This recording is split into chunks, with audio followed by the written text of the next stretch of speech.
CNN की report ने मोदी विरोधियों के मुंह पर ऐसा जूता मारा है कि उनके चेहरे का रंग लंगूर के पीछे वाले हिस्से के जैसा हो गया है। CNN की ये रिपोर्ट ये बता रही है कि India to become power house of economy, super power under Modi's leadership. Modi राज में भारत ने ऐसी तरक्की की है कि 2027 तक भारत दुनिया की तीसरी सबसे बड़ी इकोनॉमी बन सकता है। मोदी की लीडरशिप में कैसे इकोनॉमिक पावर हाउस और थर्ड लार्जेस्ट इकोनॉमी बनने जा रहा है कि नरेंद्र मोदी साहब का जो मैनिफेस्टो आया है उसमें वो कह रहे हैं जी हम तो ग्लोबल साउथ के लीडर हैं।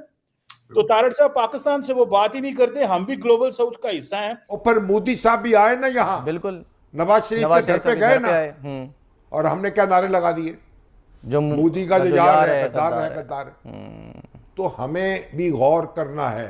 तो इंडिया इस वक्त एंजॉय कर रहा है पूरी दुनिया के साथ हेल्दी रिलेशंस। मैं तो ये सोचता हूँ कि जिस तरह कनाडा और अमेरिका में यूं एक चौक क्रॉस किया और वो आगे कनाडा आ गया और फिर अमेरिका आ गया, इस तरह अल्लाह करे हम तो इसके ख्वाह हैं कि आइंदा आने वाले वक्त में ऐसा वक्त भी आए और आएगा, पूरी उम्मीद है, ख्याल है, एक तस्वर है कि हम यूं बॉर्डर वाक़ा से जाएं और आगे दिल्ली पहुँच जाएं। कि बीजेपी जनूबी रियासतों से भी कामयाबी हासिल करे और भारतीय लोकसभा में इतनी अक्सरियत हासिल कर ले कि भारत के सेकुलर आइन को हिंदुइज्म के आइन में बदल सके।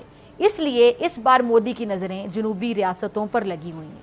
कश्मीर बनेगा पाकिस्तान, वो मजहब का कैसे नारा बनेगा? कुछ भी। कश्मीर बनेगा, कैसे बनेगा पाकिस्तान? कश्मीर तो तब बनेगा पाकिस्तान जब पाकिस्तान बनेगा पाकिस्तान। अब भारतीय इलेक्शन की अगर मैं बात करूं तो मोदी ने हमेशा इंतहा पसंदी कह लें, दहशतगर्दी कह लें, मुस्लिम दुश्मनी कह लें, पाकिस्तान के खिलाफ भाषणबाजी को अपना हथियार बनाया इंतखाबात जीतने के लिए। और इसी बुनियाद पर ये रिपोर्ट ये बता रही है कि India to become power house of economy, super power under Modi's leadership. India Modi की लीडरशिप में कैसे इकोनॉमिक पावर हाउस और थर्ड लार्जेस्ट इकोनॉमी बनने जा रहा है। CNN हमें ये बता रहा है कि इंडिया के क्या चांसेस हैं और इंडिया कहां पर था और कहां पर पहुंच गया है। सबसे बड़ी बात ये बड़ी एक दिलचस्प इंटरेस्टिंग व्यूअर्स, ये बड़ी इंटरेस्टिंग रिपोर्ट है जो मुझे पढ़ने को मिली अभी कुछ घंटे पहले। ये रिपोर्ट जो है वो पब्लिश हुई है और 6 मिनट रीड है, आप इसको पढ़ सकते हैं, लेकिन मैं आपके सामने रखती हूँ कि इसके अंदर जो है क्या बताया गया है।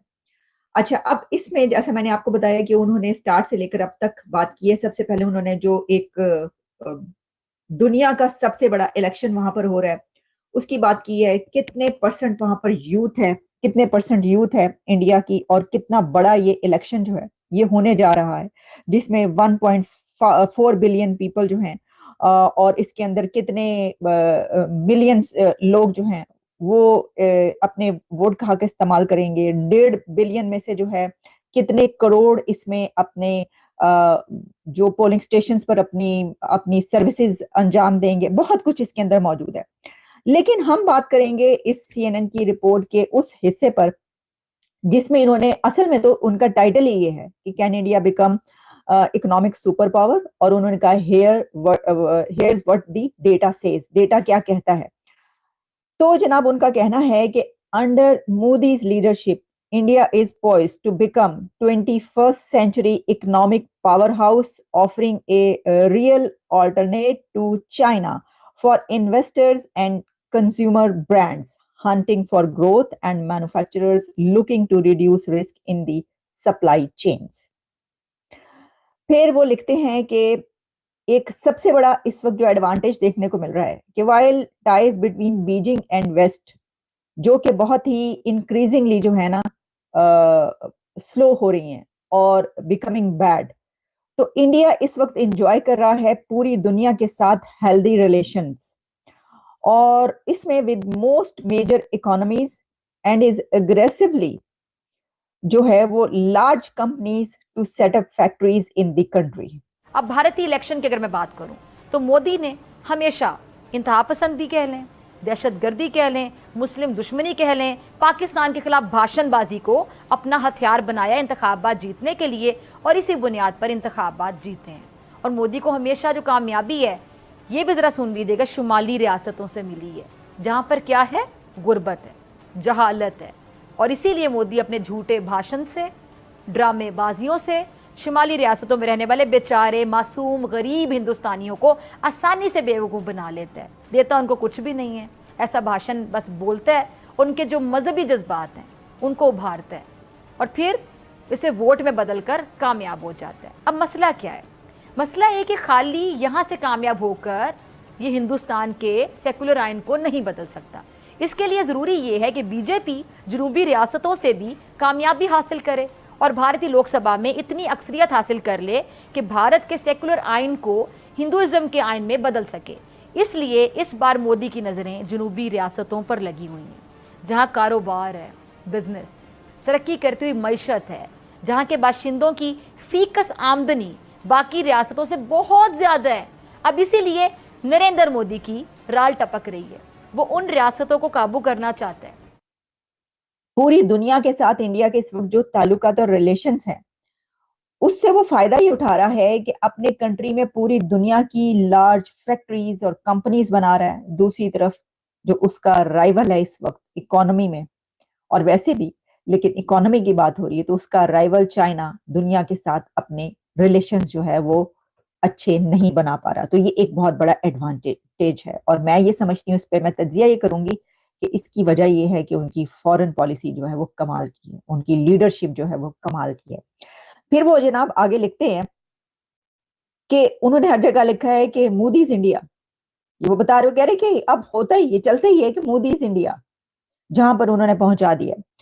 तो उन्होंने कहा है कि ये जो है जो डेटा बताता है the quality of economic data in India, उन्होंने कहा है कि उसमें जब आप देखते हैं कि क्या क्या चीजें ये बताती हैं, तो वो कहते हैं कि 2014 में 2014 में नरेंद्र मोदी साहब पहली मर्तबा जो वजीर आजम, वो उसमें सियासत में उन्होंने देखा कि जनाब पहली मर्तबा जो नाम हर तरफ नजर आया वो 2014 में था। उसके बाद वो कहते हैं कि 2014 में जो इकोनॉमी है इंडिया की वो कहां पर थी, उन्होंने एक पूरा एक चार्ट बनाया और उस चार्ट में बताया, और उसके बाद वो इकोनॉमी कहां पर पहुंची और तमाम कंट्रीज का भी डेटा सामने रखा। उन्होंने कहा कि अगर 500 पर थी 2014 में इकोनॉमी जो है, तो वो 2023 में पहुंचती है 2500 पर। हमेशा की तरह आप सबसे रिक्वेस्ट है कि जिसने भी चैनल को सब्सक्राइब नहीं किया है, प्लीज चैनल को सब्सक्राइब करना ना भूलिए। साथ साथ बेल आइकॉन को भी क्लिक कर देंगे तो हो सकता है कि आपको नोटिफिकेशन भी मिल जाए, इसलिए कि आजकल बहुत से लोगों को नोटिफिकेशन नहीं भी मिल रहा। तो जिनको नोटिफिकेशन नहीं आ रहे वो प्लीज हर कुछ घंटे के बाद आकर, जब भी टाइम मिले, जब भी आपके पास थोड़ा सा टाइम हो, तो आकर चैनल पे देख लिया करें कहीं कोई नई वीडियो तो नहीं आई। तो बिल्कुल इससे आपको पता लग जाएगा कि नई वीडियो आई है या नहीं आई है। लेकिन बहरहाल साथ साथ ये लाइक के बटन को भी क्लिक कर दें और जब ये सारे काम आप लोग कर लें तो उसके बाद वीडियो भी देख लें।